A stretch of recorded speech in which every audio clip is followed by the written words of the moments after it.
Bonjour, aujourd'hui on se voit pas pour une leçon de tricot, mais pour une astuce dans le tricot. Lorsque vous êtes débutant, on va vous bombarder d'informations de génie, dont moi je prends mon brin de laine par-dessus, sur le dessus de ma pelote, moi je le prends à l'intérieur, non, non, non, jamais sur le dessus, toujours à l'intérieur. Oh!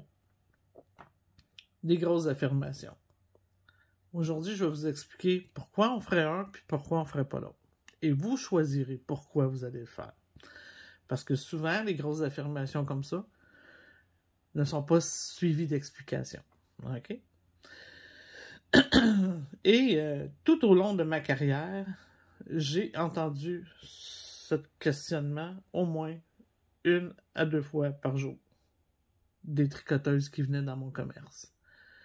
Alors, j'ai même reçu des téléphones, j'ai eu des questions sur vidéo. OK, donc j'ai décidé de faire des petites vidéos d'astuces pour toutes ces petites questions-là qu'une débutante pourrait avoir. Et même une plus avancée qui se l'est fait dire, puis que s'est pas posé de questions pendant plusieurs années, et là, tout à coup, fait « Mais pourquoi je ne le prendrais pas sur le dessus? » OK? Ça va peut-être répondre à votre questionnement. Alors, premièrement, lorsque vous avez une balle sous ce format-là ici, avec un tag sur le dessus, oh, je m'excuse, c'est en anglais, on appelle ça un bracelet, OK? Ou une bague autour de la pelote. Et ça, là, vous gardez ça très précieusement à chaque fois que vous faites un projet, parce que sur ça ici, tout est écrit. Et on reviendra avec cette explication-là, parce que ici, c'est très important. Ce qui est écrit là, si jamais il arrive quoi que ce soit à votre projet, ben, vous allez savoir qu'est-ce que vous aviez acheté, quel bain de teinture. Hein? C'est très important d'aller cliquer votre petite bague sur votre patron avant de commencer votre projet, parce que il peut arriver toutes sortes de choses. Moi, j'ai vu toutes sortes de choses. Le chien manger le projet, le bébé déchirer le tricot. Regardez, tout peut arriver. Donc, si on a pris des précautions avant, mais il va y avoir moins de drame. Bon, revenons à nos moutons. Est-ce que je prends ma laine sur le dessus ou à l'intérieur? OK. On commence par l'intérieur, parce que ça intrigue beaucoup de gens. Intérieur. OK. Pourquoi moi, j'aime pas le prendre à l'intérieur? Première raison, parce que, premièrement, je vois pas ce que je fais. Et là, j'essaie de me trouver un moton. Hein? On va appeler ça comme ça, un moton. C'est sûr que plus qu'on en cherche, plus qu'on devient bon, mais si vous êtes débutant, vous êtes dans vos premières balles de laine à fouiller à l'intérieur.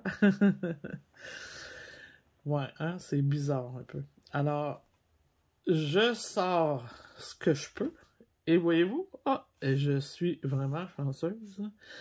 Le milieu de la balle n'est pas venu au complet. Et là, après ça, c'est la recherche du petit bout.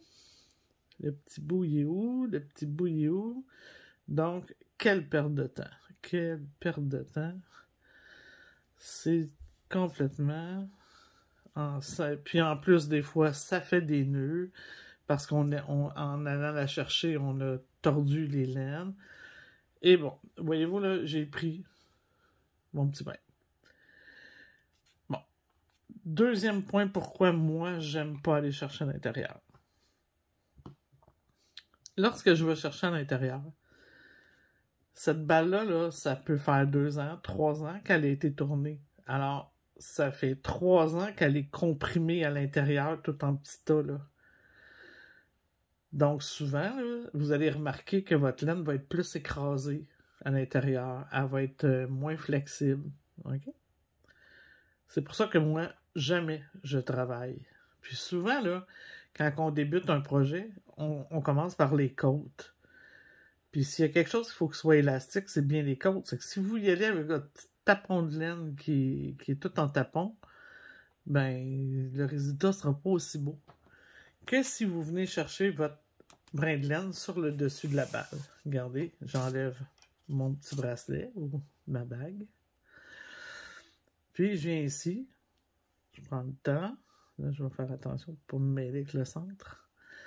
Et mon brin est déjà trouvé. Et, voyez-vous, mon brin est beaucoup plus droit. Pas tout en petits tapons frisotés comme l'autre. Hein? On voit la différence. C'est clair, c'est net. Clair, net et précis que c'est pas du tout la même affaire. Alors, mon tricot va être beaucoup plus régulier, beaucoup plus beau. OK. Le point positif de le prendre à l'intérieur. OK. Quand tout va bien, vous êtes heureuse de l'avoir sorti. C'est que votre balle de laine, elle ne bouge pas quand vous la videz. OK? Quand vous allez chercher votre laine. Juste à mettre une petite pression, puis ça se dévide du seul. Sans bouger puis rouler sur la table. De l'autre façon, oui, ça va bouger plus, mais ce qui est bien dans le tricot, OK? Le meilleur des trucs, c'est de toujours dérouler assez de laine pour pouvoir voir s'il n'y a pas un nœud qui s'en vient ou s'il n'y a pas un manque dans la laine ou à l'avance, à chaque fois qu'on tricote. D'accord? Chaque rang. Moi, je vais donner un petit coup, je prends une coupe de métrage, vite fait, je regarde, je continue. C'est beaucoup plus facile que d'avoir tricoté pendant 15 minutes de temps et être obligé de tout défaire parce qu'il y avait un manque dedans qu'on n'a pas vu à cause qu'on l'a pris à l'intérieur. Parce que si j'en enlève juste un petit peu parce que moi, dans la vie, je veux pas qu'il roule, ben ça se peut qu'il y ait un nœud que j'ai pas vu passer ou un manque. OK? Parce que c'est pas clair, il est à l'intérieur. OK? Puis ça fait aussi comme ça, des fois, là, ça tiraille un peu. Tandis que de l'autre manière, il va toujours être beau, votre brin va toujours être parfait. Si vous avez une balle avec un format cake, comme ça ici, OK? Les formats cake, eux, ben, vous pouvez les faire d'ailleurs vous-même avec une petite machine. Vous pouvez vous acheter une petite machine, c'est pas dispendieux, là, une trentaine de dollars environ. Là. Il y a toutes sortes de compagnies qui en ont, là, Netpick, je pense, puis d'autres, là, en tout cas. Vous regarderez sur Internet, là, il y a tout plein de magasins qui en vendent aussi.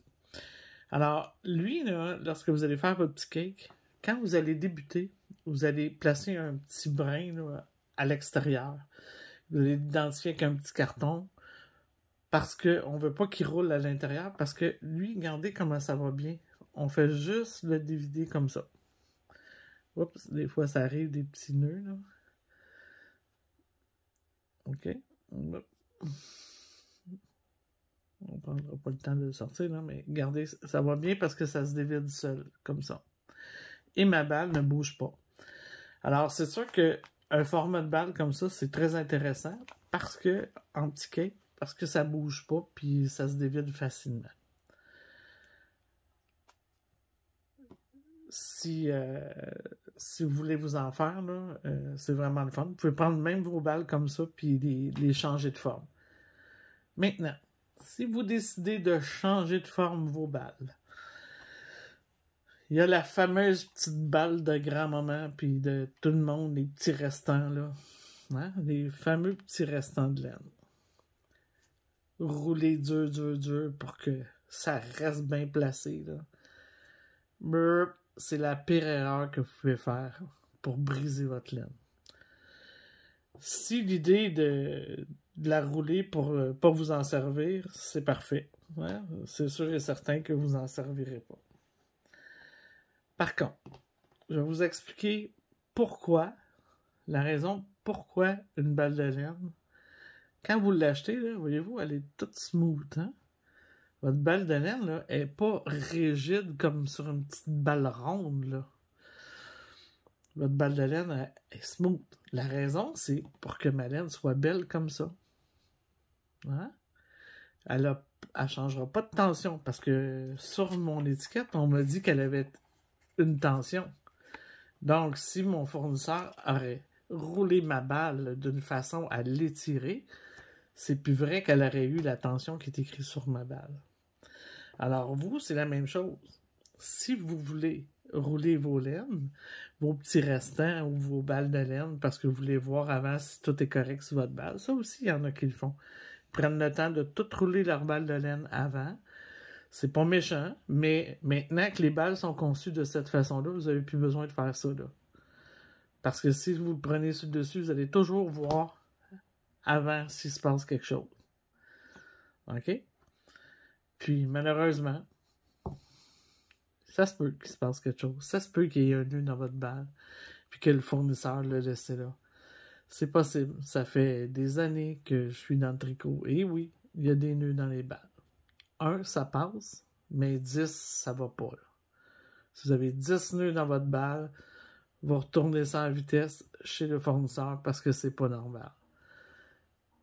1, c'est possible, puis faut s'arranger avec. C'est comme ça, c'est le monde du tricot, c'est comme ça.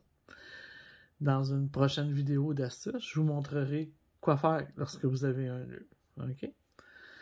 Donc, ici, admettons que vous voulez la rouler vous-même. OK? Vous allez faire quelques tours sur votre pouce, toujours légèrement. OK? On veut pas que ça soit rigide. OK? Je ne vais pas comme ça parce que c'est là que je vais changer ma tension. Alors, les petites balles de ping-pong, là, ben, c'est ça que ça fait.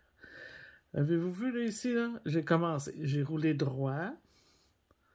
Ensuite, je me place sur le côté comme ça, ici. Puis, j'y vais de biseau. Comme ça, je fais une dizaine de tours. Après, je pivote un quart de tour. Faites attention pour ne pas perdre votre petit bout, là. Et on fait la même chose. Une dizaine de tours. On tourne encore un petit coup. Un quart de tour. Et mon petit bout, il est rendu là. Et je redonne encore quelques tours. Oups, j'en avais pas assez déroulé. J'en donne quelques tours. Encore une dizaine. Puis après ça, j'y vais tranquillement. Un côté de l'autre.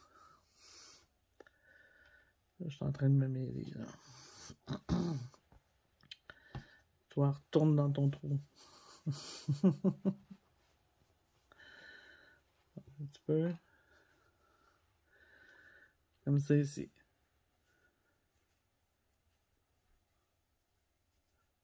Puis là, je continue. Moi, je fais toujours comme 2-3 tours, puis je me tasse. 2-3 tours, je me tasse. Oups, excusez, je vous ai donné un coup. Je vous ai tassé. Et vous allez rouler comme ça tout le temps. Jusqu'à temps que votre balle soit belle. Pour les gens qui aiment ça, plus de précision, ben, vous pouvez y aller plus toujours à côté, à côté. Je vais juste vous montrer, là. Regardez, c'est déjà beau. Puis mon petit brin est prêt à sortir. Mais ma balle est smooth. Là, je pourrais...